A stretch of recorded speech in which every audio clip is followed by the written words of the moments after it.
Talasemia adalah penyakit kelainan darah, di mana umur darah 2-4 kali lebih pendek dibanding darah normal. Penyebabnya karena hemoglobin tidak terbentuk dengan sempurna, sehingga sel darah merah menjadi mudah rusak dan penderita mengalami kekurangan darah. Akibatnya, penderita harus mendapat transfusi darah secara rutin selama seumur hidup.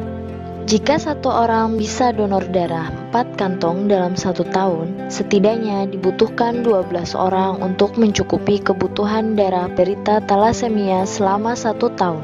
Faktanya, setiap 250 ml darah yang ditransfusikan akan membawa sekitar 250 mg zat besi, sedangkan untuk kebutuhan normal tubuh hanya 1-2 mg per hari.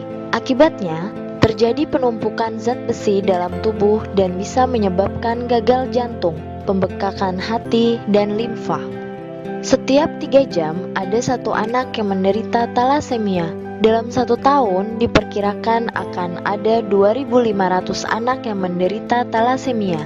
Angka ini akan terus bertambah setiap tahunnya. Diperkirakan tahun 2020 nanti lebih dari 20.000 anak Indonesia menderita talasemia. Ini 2 kali lipat dari jumlah kelahiran bayi di Indonesia setiap hari, atau hampir 4 kali lipat dari jumlah penderita talasemia saat ini. Talasemia terbagi menjadi 2, talasemia mayor dan talasemia minor. Talasemia mayor adalah orang yang menderita penyakit talasemia, sedangkan talasemia minor hanya sebagai pembawa gen talasemia dengan gejala anemia ringan, sehingga mereka tidak perlu pengobatan talasemia. Secara fisik, pembawa talasemia tidak dapat dibedakan dengan manusia yang memiliki sel darah normal. Mereka bisa bekerja, menikah, dan melakukan aktivitas lainnya, bahkan mampu mendonorkan darah.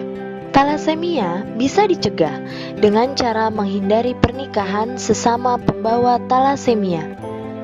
Bagaimana cara mendeteksinya? Satu-satunya jalan adalah dengan screening darah untuk mengetahui apakah normal atau pembawa talasemia.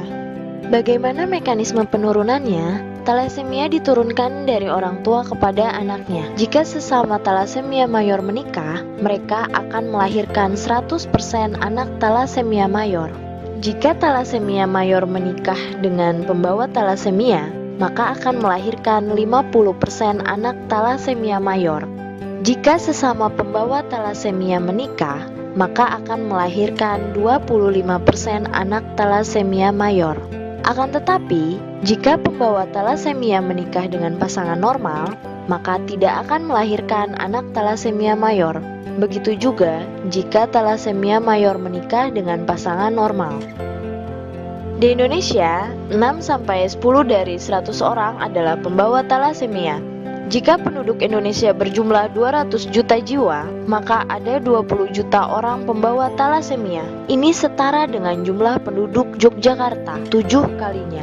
Fenomena pembawa talasemia di Indonesia seperti gunung es. Masih sedikit yang sudah terdeteksi, sisanya masih banyak yang belum diketahui. Ayo, screening darahmu sekarang.